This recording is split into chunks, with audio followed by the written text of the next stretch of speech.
it could keep you safe. It could keep you from getting shot. It could keep you alive. A mask could. People are amazed that there was a job title called Chief of Disguise. And most women I know wish they'd had that job. Sounded like fun. Actually, it was fun. I don't think another intelligence agency in the world devoted the time and the budget to disguise like we did. It's not so much what they're telling us they did with these masks. It's what they're not telling us they've done with these masks. Do you mind telling me who the masked man is? In the Spy Museum, we call the mask a 5-second mask. They proved invaluable. You could change your ethnicity. You could change your gender. You could change your nationality. And if you needed to, you could actually become another person. You could change your ethnicity. You could change your gender. You could change your nationality. And if you needed to, you could actually become another person. You could change your ethnicity. You could change your gender. You could change your nationality. And if you needed to, you could actually become another person.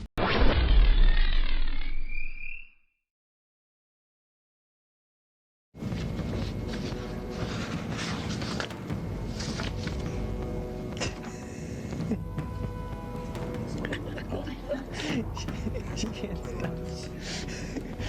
She can't stop it from it. She can't stop.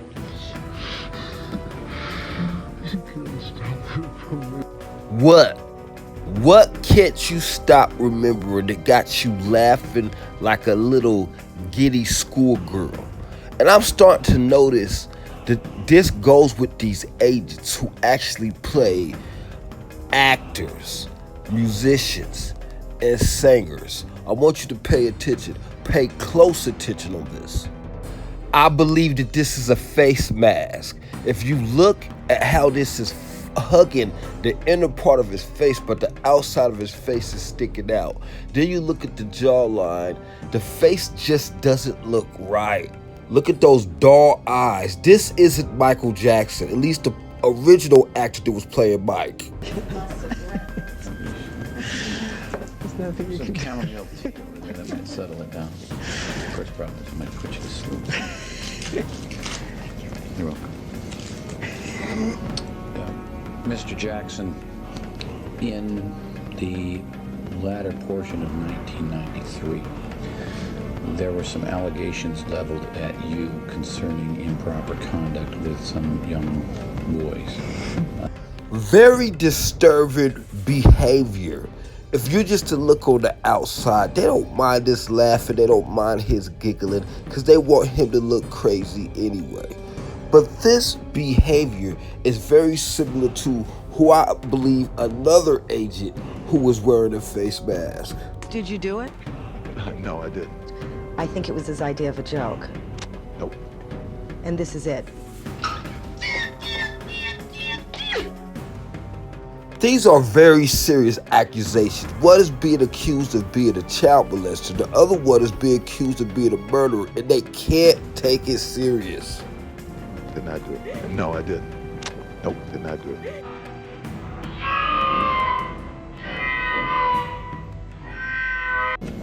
In advance? Yeah, poorly phrased. Let me rephrase it. It is my understanding that some of Neverland Valley Ranch employees were subpoenaed to testify before the grand jury. Do you know that to be the case as well? Yes. Are you familiar with a person named Jordy Chandler? We're not going there. Don't answer. We're not going to get into who he knows and doesn't know. If you want to ask a question, go ahead and ask it. But I believe it's beyond the scope of discoverable matters in the case. Whether he knows of Jordy Chandler? Right. You're not going to allow me to ask him any questions about Jordan Chandler in any fashion? We'll take them one by one, but I can't ask him whether he knows him. I suppose that would sort of preclude other ones, don't you think? yeah, probably would. And may I ask for the record what the basis upon which you are going to refuse to allow this witness to disclose whether he knows Mr. Jordan Chandler? As you know, counsel, during in the course of discovery in this case, you have already gone into, and I think Mr. Sanger has already gone into at some depth, a deposition that was taken in the case of Jordy Chandler versus Michael Jackson, given by Adrian McManus. There are issues that are certainly relevant to my interest as to why you inquired as to those depositions that Adrian gave. And you're now telling me I can't even ask whether he knows the man or go into any such areas?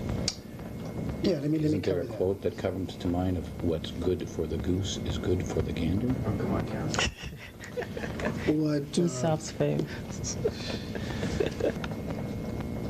Let me just make sure my understanding is clear. Is it your position that you will instruct Mr. Jackson not to answer any questions that pertain to the issue of Jordy Chandler in any way, whether it be claims leveled by Jordy Chandler, if any, or discovery in the Jordy Chandler case vis-a-vis Adrian McManus's deposition and allegations that she testified falsely? Any of that you're not going to let him go into? That's right. I believe that's correct. With respect to the motivations that are, in your view, germane to the allegations made in the complaint, my client has testified that he knows nothing about those matters that you want to explore his motivations on. So therefore, there's a lack of foundation. But let's just go do what you want to do. You've raised something that sort of catches me by surprise. You say your client has testified that he knows nothing about these matters. Is this at today's deposition you're referring to, or some other deposition that I was not present at? Today. That is strange, since I have not asked about that issue until just now. I have not asked about the allegations specifically. I have asked about investigation. Were you aware that Jordan Chandler or his family on his behalf filed a lawsuit against you? Yes. He was the most gorgeous guy, but he obviously didn't want to be black. You see his kids? It's ridiculous. Chemical pills and all, I don't understand it. He'd come up with, man, I promise you I have this disease and I have a blister on my lungs. I don't believe any of that bullshit. Never. I've been around junkies and stuff all my life. I've heard every excuse. It's like smokers. I only smoke when I drink and all that stuff, but it's bullshit. Strangely, on September 6th, the day Michael Jackson was finally laid to rest at Forest Lawns, Quincy decided to turn up and make an appearance. Some were glad that he was finally paying his respects, but others saw it as proof that his statement about not going to any more funerals for the rest of his life was a big fat lie to keep his hot date in Europe. But most offensive to Michael's family was Jones's 2018 interview with Vulture magazine, as it involved an accusation of theft. Along with calling the Beatles the worst musicians in the world, he decided to say this about Michael Jackson. I hate to get into this publicly, but Michael stole a lot of stuff. He stole a lot of songs. State of Independence and Billie Jean, the notes don't lie, man. He was as Machiavellian as they come. The more and more Quincy Jones talks, it's not as if he's speaking on a man. It's like he's talking about a company, which Michael Jackson is. He is a corporation. He moves like the record companies. Devious, cunning, crafty, artful. Indeed, the 1981 song State of Independence has a similar riff to the Billie Jean bass line, but besides that, the song is completely different. Michael may have been inspired by the song, either consciously or unconsciously, but to say that he stole it is ridiculous. But Quincy wasn't done. And greedy, man, greedy. Don't stop till you get enough. Greg Fillinganes wrote the C section. Michael should have given him 10% of the song. Again, moving like a record company, very greedy, paying your artists little to nothing.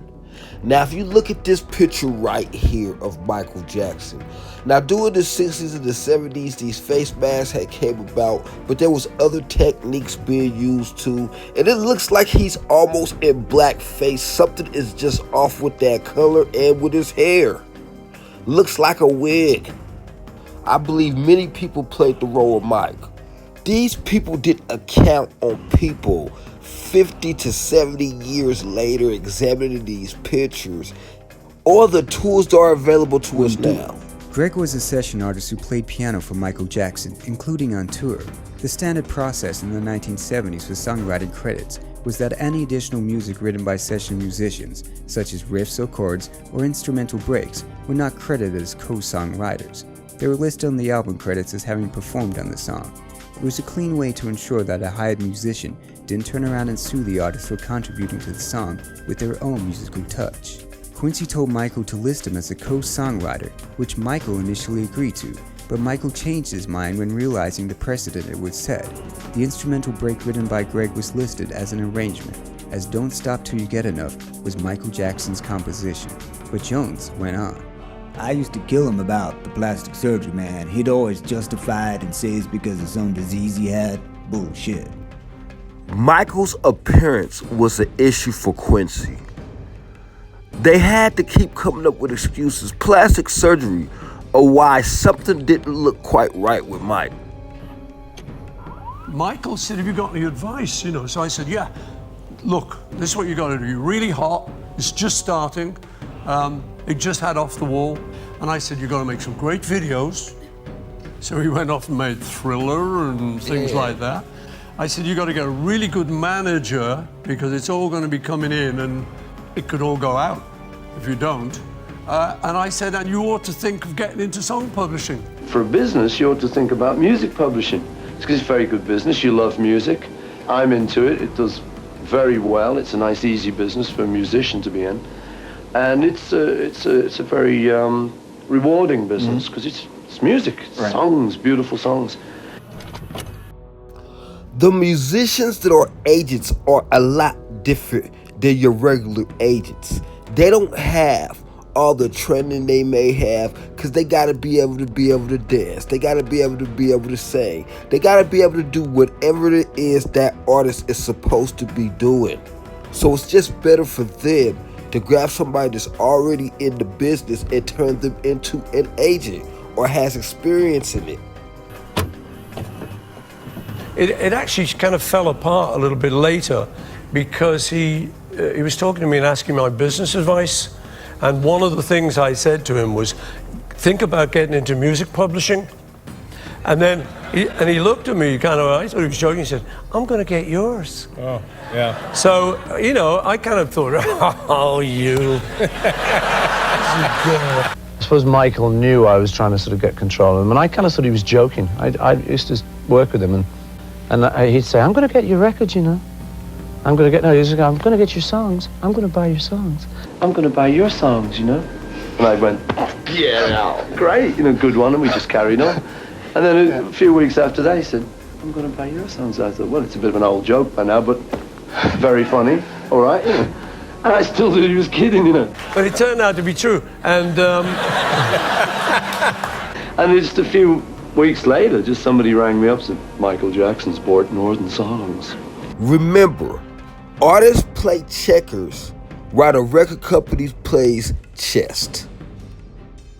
Another interesting fact is doing this research, I found a song called Behind the Mask by Michael Jackson. Now these people love to throw stuff in your face because they like mocking you. And trust me, there's always more that meets the eye. Now here's a little theory that somebody came up with, because they stumbled across the fact that there's two different actors playing Michael Jackson. One is indeed taller than the other one by 3 to 4 inches. To me, it's a pure indicator that this is an actor and that is a face mask. Look how it's hugging his face. Everything the lady explained when she was talking about what they did, how the hair stayed in place, where you could put a water hose on it and it wouldn't mess up the hair. This doesn't look like a real person. No, it does not look like a real setting. It looks staged, like staged court. Then he's showing his lions to the all-seeing eye, which is a call to the member to back to play. You could actually become another person. You could change your ethnicity. You could change your gender. You could change your nationality. This indeed looks like a doll, and everything about this person is fake. Again, you can see it forming around his mouth. You can see it forming around his neck. These are different people. I know this guy believes all these are the same actor, but I believe that there's at least two different actors that he just showed. Let's examine his second person that he believes is. Now, yes, this is definitely a whole different MJ. The many faces of Michael Jackson continues. I personally believe this is a whole different person. All you need is your eyes and have an eye that look for this type of stuff. Remember, they said they could mess with the eyes. They could mess with the teeth. They could mess with the mouth. They could put something in your mouth to make you sound different. They had mastered this technology by the time MJ was dropping his adult albums. This is a corporation, not a man. Something is not quite right with Mike. Look at those black doll eyes. Look at that weird face. That is a mask, and that is a different person than the last one we just seen. That ain't the original person we known to be playing Mike. I believe that's why they came up with the plastic surgery stories to explain why this man looked so rubbery.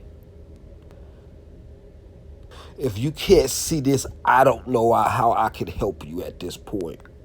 But I can't blame you, because they got most of the world in a deep, demonic, programmed hole.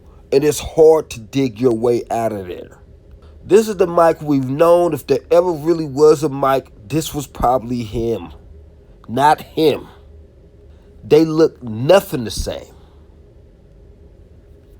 So you have to ask yourself, what is really going on here? We know for a fact that Michael Jackson used doubles to get in and out of places because he was so popular. People would mob him, try to tear a piece of his clothes off, try to tear a piece of his hair off. So we know the doubles are in place. You don't have to drop off the deep end. You could just start with a simple fact to yourself. Ask yourself, is everything right with Mike? Or something not quite right with Mike?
Here's another video where a man believes there's one Michael that's real and one that's fake. But I assure you that both of these Michaels right here is not the same character we seen playing Michael in the early 80s. I'm talking about Mike before Thriller. And again, these figures look like statues. They look like doll faces. They look very rubbery. And for what we know now, we have to look deep and take a real deep dive into Michael's childhood to see if there wasn't actors even there. Not everything is as it seems. Again, something's not quite right with Mike.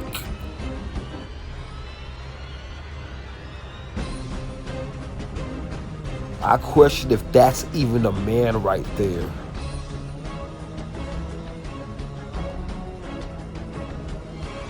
There's so many tools. You can zoom in on pictures. You can do this on your phone. I know they didn't account on this in the 70s, 80s. There is no way on God's green earth that you're gonna convince me that these two people are the same people. Say it ain't so. Tell me that it isn't so. How long has this madness been going on?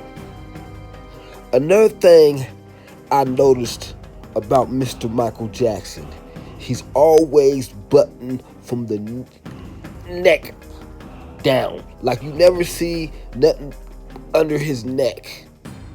Especially as an adult.